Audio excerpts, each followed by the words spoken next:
Bonjour Rachel Kahn. Bonjour Steve. Merci de nous rejoindre comme tous les mercredis. Vous êtes essayiste, auteur d'Encore debout, La République à l'épreuve des mots, livre publié aux éditions de l'Observatoire. Rachel, l'accord de cessez-le-feu entre Israël et le Hezbollah est entré en vigueur la nuit dernière. Est-ce que vous vous en félicitez ou arrive-t-il selon vous un peu trop tôt dans la mesure où le Hezbollah n'a pas été totalement détruit et qu'il tentera sans doute de se réinstaller à plus ou moins long terme au sud Liban, donc à la frontière avec les localités israéliennes? Bon, c'est une question difficile que vous me posez, Steve. Après, ce qu'il signifie, c'est que le Hezbollah est quand même entaché. S'il a accepté ce cessez-le-feu, c'est qu'il est entaché.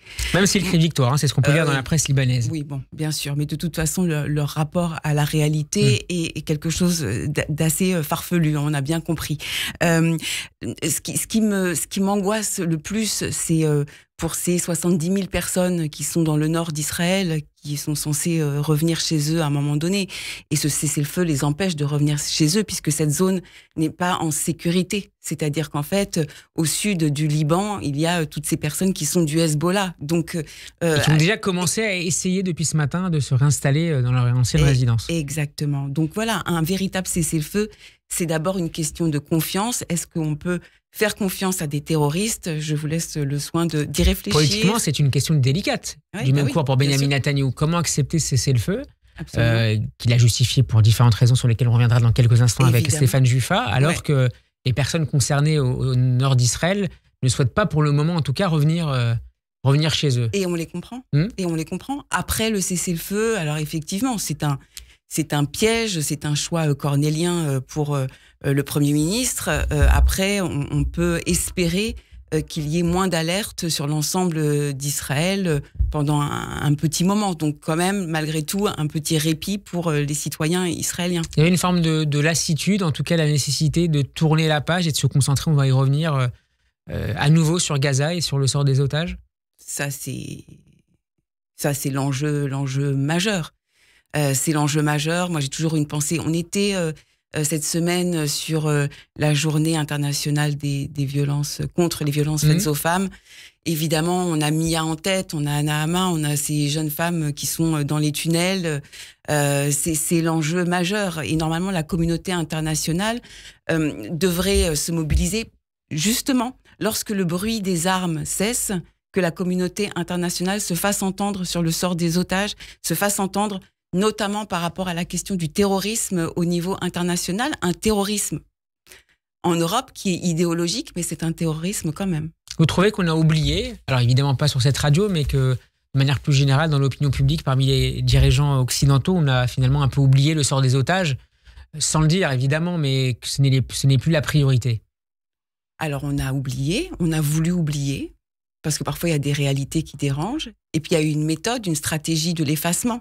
Le révisionnisme, le négationnisme dès le 8 octobre, avec une inversion de la réalité, une réalité qui n'a plus de valeur. Donc oui, on a oublié la situation des otages, on a oublié la situation des familles, on a oublié et surtout la situation des Israéliens. Et qui se sont rassemblés, familles qui se sont rassemblées il y a quelques heures devant le bureau de Benyamin Netanyahou. Voilà, et puis tous les samedis pour les grosses manifestations pour la libération des otages, avec des prises de parole des familles. Après, Israël paie le prix de sa liberté et paie le prix de ce qu'elle a de plus noble dans sa démocratie, c'est-à-dire elle paie le prix du dôme de fer.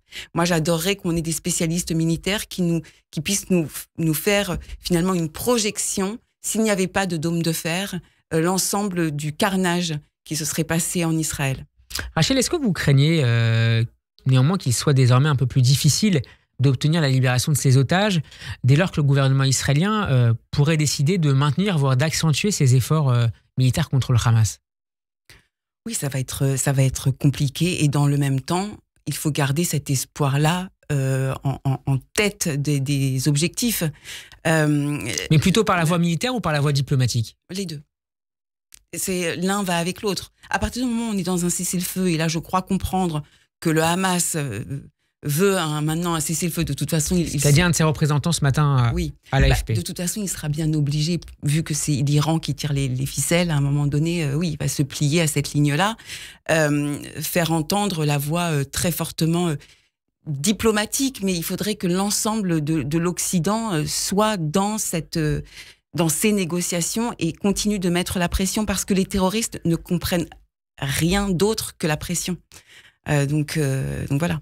Je voudrais qu'on s'arrête maintenant sur la décision la semaine dernière de la Cour pénale internationale d'émettre des mandats d'arrêt contre Benyamin Netanyahou, son ancien ministre de la Défense Yoav Gallant, ainsi que l'un des dirigeants du Hamas, considéré comme mort par Israël par ailleurs, Mohamed Haïf. Il y a une nouvelle actualité qui est tombée il y a quelques heures. En tout cas, on a commencé à en discuter il y a quelques minutes avec le porte-parole de l'ambassade d'Israël à Paris, Chen Veder. Je vais y revenir dans un instant, mais d'abord sur cette décision de la CPI, décision historique prise contre Benyamin Netanyahou et l'ancien ministre de la Défense israélien, Yoav Gallant. Oui, vous avez dit que c'est une décision historique. J'ai plus l'impression que c'est une décision hystérique. C'est une décision qui n'est pas juridique, c'est une décision qui est proprement politique, c'est une décision qui a valeur de buzz en termes de communication, puisqu'on sait très bien que le nom de Benjamin Netanyahou crée le buzz. Par ailleurs, c'est une décision, comment dirais-je, c'est une honte et qui consacre le fait que le droit international soit mort. Lorsqu'on a un procureur général, Karim Khan, accusé d'agression sexuelle, accusé de viol. Enfin, moi, je sais pas, je suis à sa place, je me dessaisis de tout dossier. C'est-à-dire, quelle est la valeur juridique d'une personne qui a ce genre d'accusation? Par ailleurs, c'est une cour pénale internationale aujourd'hui qui ne nous protège pas, qui ne protège pas les Juifs et qui semble protéger l'idéologie des terroristes. C'est-à-dire, à partir du moment où l'un des accusés est mort, qu'il n'y a aucun autre nom sur la liste. Et puis, par ailleurs, au niveau international, lorsqu'on sait que au Congo, on a eu des millions de morts, en Syrie, des milliers de morts, en Chine, jamais inquiété sur rien. Enfin, quelle est la valeur de cette décision, si ce n'est que de se redorer un espèce de blason, notamment par rapport aux idéologies qui circulent dans le Sud global. Mais cette décision est une honte.